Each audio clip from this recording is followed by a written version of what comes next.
మీ దగ్గరికి పంపినారు. నేను దయచేసి మా ఆడబిడ్డలను అన్నదమ్ములను నేను కోరేది ఒకటే, సరిగ్గా 10 ఏళ్ల కిందట 2014 సంవత్సరంలో ఒక పెద్ద ఆయన మనందరి ముంగటికి వచ్చినాడు, బడే భాయ్ నరేంద్ర మోడీ. ఏమన్నాడు అన్నాడు 2014లో, भाइयों बहनों मित्रों आप सब लोग जन धन खाता खोलो, मैं धन 15 लाख सबको दे दूंगा, काला धन वापस ला लूंगा అని చెప్పి మాట్లాడండి. వచ్చిన ఒక్కల కన్నా ఒక్క రూపాయి వచ్చిందా? 15 లాख కాదు, రూపాయి వచ్చిందా నరేంద్ర మోడీ నుంచి? 10 ఏళ్లలో బుడ్డ పైసా కూడా రాలే. 10 ఏళ్లలో ఎన్ని మాటలు చెప్పిండో ఒక్కసారి గుర్తు తెచ్చుకోండి. ఏమన్నాడు? సంవత్సరానికి 2 కోట్ల ఉద్యోగాలు ఇస్తా అన్నాడు. మరి 10 ఏళ్ళైంది, 20 కోట్ల ఉద్యోగాలు ఇవ్వాలి.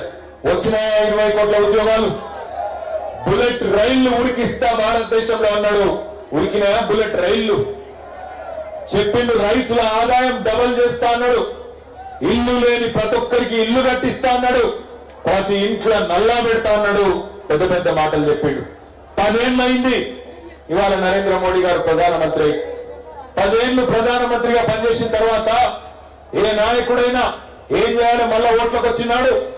నేను కంటోన్మెంట్ కి ఏం చేసినా, నేను హైదరాబాద్ నగరానికి ఏం చేసినా, నేను మల్కాజ్గిరి పార్లమెంట్ కి ఏం చేసినా, ఈ 4 పనులు చేసినా, 4 కాలేజీలు పెట్టినా, 4 బ్రిడ్జిలు కట్టినా, పేదవాళ్ళకి ఇళ్లు కట్టించినా, మంచినీళ్ళ సౌలభ్యం ఏర్పాటు చేసినా, వేల కోట్ల రూపాయల పైసలు ఇచ్చినా, అభివృద్ధి కోసం పనిచేసినా అని చెప్పాలి.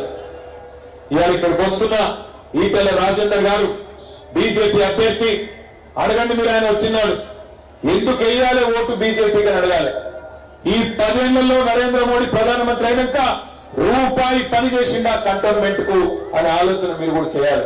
మీకు యాదకుండాలి, 10 ఏళ్లలో ఈ కంటోన్మెంట్ లో ఉండే రక్షణ శాఖ భూములలో, డిఫెన్స్ వాళ్ళ భూములలో ఉండే మా పేదలకు పట్టాలియాలని చెప్పి నేను స్వయంగా కాగితాలు పట్టుకొని 50 సార్లు వీళ్ళ కేంద్ర ప్రభుత్వం దగ్గరికి.